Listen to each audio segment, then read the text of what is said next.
হে WhatsApp everyone, আশা করি সবাই ভালো আছেন। নতুন লেটেস্ট একটা ভিডিও নিয়ে আপনাদের সামনে আবার উপস্থিত হয়েছি। আজকের এই ভিডিও সম্পর্কে জানতে পারবেন যে রিয়েলমি নতুন একটা আপডেট লঞ্চ করছে। এই আপডেটটা হচ্ছে অ্যান্ড্রয়েড 14 আর ইউআই 5-এর। তো এই আপডেটটা দিলে আপনার ফোনে কি কি পরিবর্তন হতে পারে, বা আপনার ফোনটা আগে থেকে ভালো হবে কি না বা খারাপ হবে, সেই সম্পর্কে আজকের ছোট্ট একটু ভিডিওতে আপনাদের বলে দিব। তো সবাই ফুল ভিডিওটা দেখবেন, আর যারা নতুন আছেন তারা চ্যানেলটা সাবস্ক্রাইব করে দিবেন। ওকে, তো ফার্স্ট অফ অল দেখেন, নোটিফিকেশন বারে কিন্তু অনেক পরিবর্তন পাবেন, নোটিফিকেশন বারে খুবই পরিবর্তন পাবেন।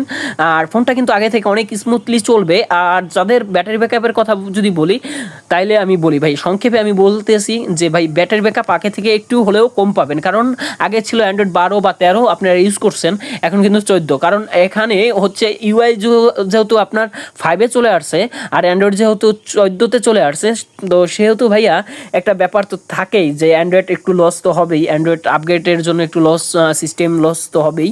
তো ওইটা কোনো ব্যাপার নয়, তবে আপনারা খুব ভালো একটা রেজাল্ট পেয়ে যাবেন অ্যান্ড্রয়েড 14-তে ইউজ করলে। আর একটা কথা ভাইয়া, ব্যাটারি ব্যাকআপের কথা যদি বলি, ব্যাটারি ব্যাকআপ আপনার আগে থেকে যারা নর্মাল ইউজার করতেন তারা মিনিমাম 12 থেকে 13 ঘন্টা ব্যাটারি ব্যাকআপ পেতেন বা পাইতেন। আর যারা হচ্ছে ইউআই হচ্ছে 4-এ ছিলেন, 4 থেকে আপডেট করে 5-এ গেছেন, তারা মিনিমাম এখন ব্যাটারি ব্যাকআপ পেয়ে যাবেন। যারা সাধারণ ইউজার আছেন তারা পেয়ে যাবেন হচ্ছে 14 থেকে 15 ঘন্টা সাধারণ ইউজার, যেরকম মেসেঞ্জার, ফেসবুক, হোয়াটসঅ্যাপ যারা ইউজ করছেন তাদের জন্য বলতেছি। ওকে, আর যারা নতুন আপডেট যারা দিবেন বা গেম যারা খেলবেন, তারা সর্বোচ্চ পেয়ে যাবেন 6 থেকে 7 ঘন্টা। আর হচ্ছে আমি এইটা ইউজ করেও দেখছি ভাইয়া, গেমস খেললে আপনার ল্যাগিং ইস্যুটা খুবই কম থাকবে, মানে খুব কম করবে। কারণ আপডেট হবে যেহেতু, আপনার ডিভাইসটা আপডেট হওয়ার পরে আপনার খুব ল্যাগিং ইস্যুটা খুব কম পাবেন। আর একটা কাজ করবেন যে ফোনটাকে আপডেট দেওয়ার পরে একটু চার্জ দিয়ে নেবেন। আর ক্যামেরার কথা বলি, যারা ক্যামেরা নিয়ে সন্তুষ্ট না তারা হচ্ছে অবশ্যই ভাই একটা কথা মাথায় রাখবেন, যারা ক্যামেরা নিয়ে সন্তুষ্ট না তারা এলএমসি 8.4টা ইনস্টল করে ওপেন করে নেবেন, তাহলে ভালো একটা রেজাল্ট আপনারা পেয়ে যাবেন। ওকে, তো এই বিষয়টা আপনারা সবাই মাথায় রাখবেন ভাইয়া, এলএমসি 8.4টা ব্যবহার করবেন, ক্যামেরার জন্য খুব ভালো একটা পারফরমেন্স আপনারা পেয়ে যাবেন।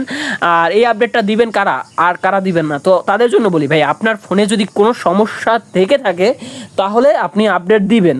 যেরকম সমস্যা কীরকম, যে আপনি ল্যাগিং ইস্যু পান বা ব্যাটারি ব্যাকআপ কম যাইতেছে, বা আপনি গেমস খেলতে গেলে ল্যাগিং ইস্যু অবশ্যই একটু শো করে বা টের পান যে ল্যাগিং ইস্যু আছে, তারা অবশ্যই আপডেট দিবেন। আর কারা আপডেট দিবেন না, যাদের ফোনে ল্যাগ করে না বা গেমিং খেললে কোনো আপনার সমস্যা নাই বা ব্যাটারি খুব ভালো, পারফরমেন্স খুব ভালো পাইতেছেন, তাহলে আপডেট দেওয়ার কোনো দরকার নেই, তারা আপডেট দিবেন না। ওকে, তো ধন্যবাদ সবাইকে, আশা করি সবাই বুঝতে পারছেন। ছোটো একটু ভিডিওর মাধ্যমে আমি যতটা সম্ভব আপনাদের বোঝানোর চেষ্টা করছি। আর একটা কথা ভাইয়া, এই আপডেটটা দিলে কতগুলো ভালো না, আবার কতগুলো ভালো, এখন ভেবেচিন্তে আপডেট দিবেন। আর যারা বুঝতে পারেন না তারা আবার ভিডিওটা দেখতে পারেন।